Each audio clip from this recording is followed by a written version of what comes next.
In today's video, I'm going to teach you how to reduce voice speed in ElevenLabs. Whether you're working on perfecting your audio projects, creating engaging content, or just want to make sure your speech speed is just right, this guide will help you navigate the settings with ease. First things first, you'll want to open up your web browser.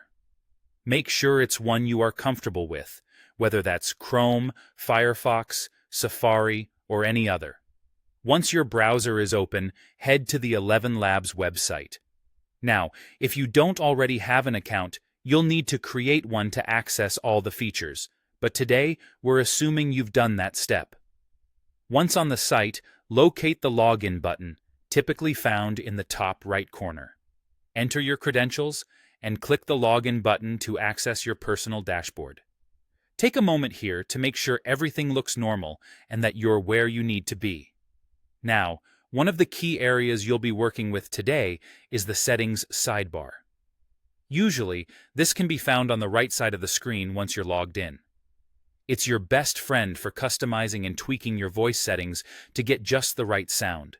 In fact, it's almost like a control panel that's dedicated to giving you the ultimate level of command over your audio. Now, in this sidebar, you will see a section labeled Speed. This is where you'll make the magic happen. Notice the slider underneath this label. The slider lets you adjust the speed of the voice output from slow to fast. If the current speed is too quick for your liking or project needs, simply adjust the slider to the left. This slows down the speech speed to a pace you find optimal. Once you've adjusted the slider and are pleased with its position, it's time to test it out. Click on Generate Speech. This is your moment of truth. You'll hear how the adjustments come together. Don't worry if it's not perfect the first time around. You can adjust the slider as many times as necessary to meet your expectations.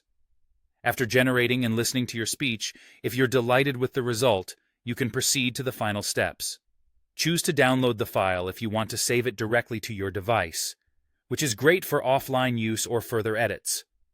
Alternatively, you could share it directly from the platform if the intended audience is ready and waiting. With these steps, you've successfully reduced the voice speed in ElevenLabs, making your project finally sound just right. I hope you found this guide helpful. Now, you can confidently adjust and produce content at your perfect pace. Thanks for watching, and don't forget to subscribe for more tutorials like this one.